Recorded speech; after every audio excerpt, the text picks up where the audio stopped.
This is Edmodo Snapshot Part 2. Hopefully from Part 1 you saw how easy it was to create a snapshot. Now a couple things about this. If you're experimenting, you cannot delete a snapshot that's been assigned once students have taken it. Let me back up a little bit. Supposedly you can delete a whole group, but if you have students assigned to that group that you don't want to delete, that's not going to work for you. So be careful how you test this. You may want to make a fictitious group and put some students in it and test it that way, or have some yourself assigned to it as a student, that kind of thing. So I encourage you to look at it and see how easy it is, but be cautious of that part of it.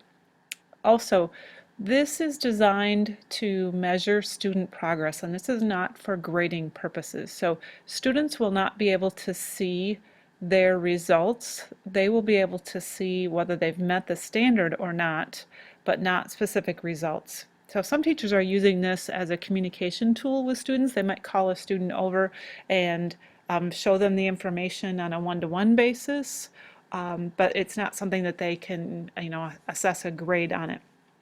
Also, parents can be connected to Edmodo, but they also cannot see the results on this.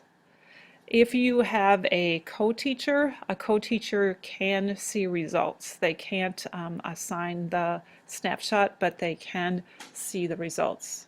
So let's look at one of the results pages that you see on the screen here. This is what is called the focus report, and this is kind of an overview in general of this snapshot that you assigned.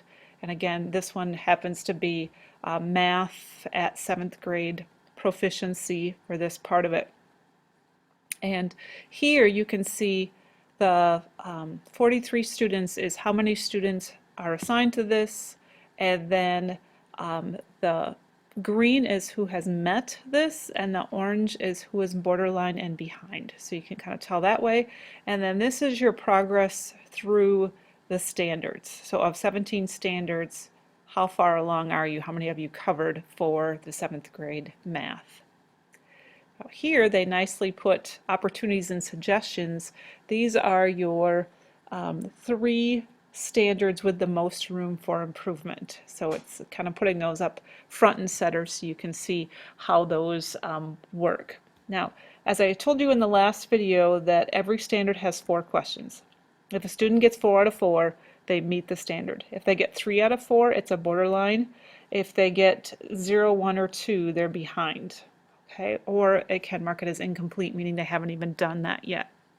Now at the bottom of this is something that's coming out and not yet available. And I'm hoping that Edmodo does a good job with this and keeps this free, but what they're saying they're going to do is recommend things that you can assign to students for additional practice.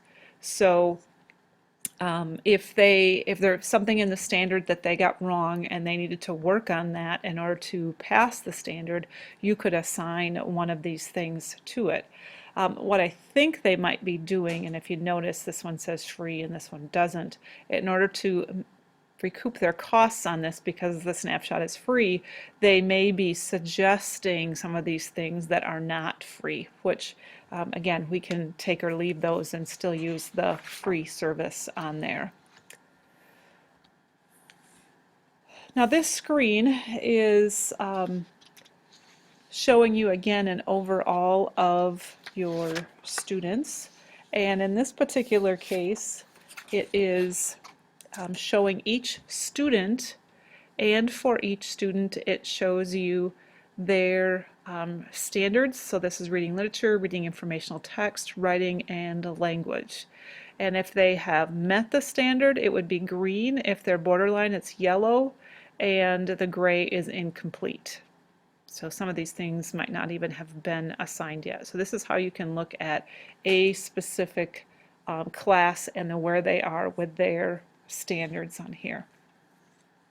Now you can take a now how did the student do? I told you the student couldn't go back and look at the results, but you can go back and look at it for a specific student. So you can click on it and see how they answered the questions and know which one they got wrong, and that's going to help you determine what they, if it was something that several students are getting wrong the same question, or how they maybe misinterpreted a question or something like that.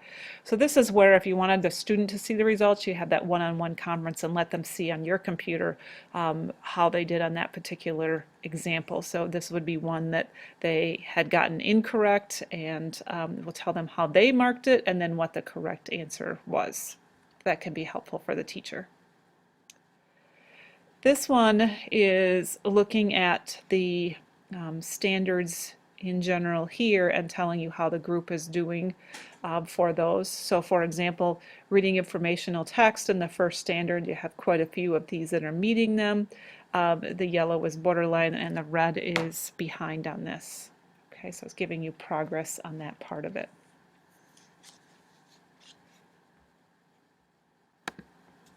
So again, this one is going to show the progress of the entire group. So you had one report that was an overview, you had another one that was more individualized for students, and then this one is for the entire group.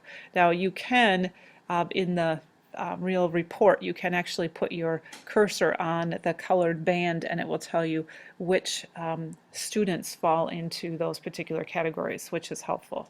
Now, is this perfect? No, it's something that was just released. There are still some bugs in it. You know, they're doing their best.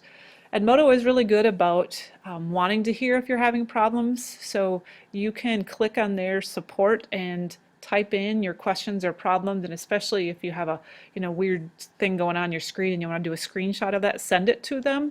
I've done that for teachers before, but it always is like I'm the middleman, so then the responses come to me, or they may have a question and then I have to ask you, and it's better if it comes directly from you. But I am interested in hearing how things are working for you, and if you give this a try. I really do want to encourage you. I think this is a simple way for those of you who do math and ELA grades 3 through 12. I would like to encourage you to give it a try and consider this as one method of perhaps collecting some evidence along the way for your SLO, so that you can maybe do this periodically throughout your year or quarter or trimester or whatever you have that's doing that. If you are listening to this and you're saying, wow, this sounds cool, but I don't really even use Edmodo and I need help with Edmodo, again, please see me and we could meet individually and I could try to answer your questions and try to help you to use Edmodo more with you and your students. By the way, forgot to mention this works on the iPads as well. So those of you who are wondering, do I have to have the laptops? No, you can use this on the iOS devices and I believe the Android devices as well. So I hope you give it a try. I'd be interested to hear what you think about it. Send me a quick email and let me know what kind of results you've gotten. Good luck.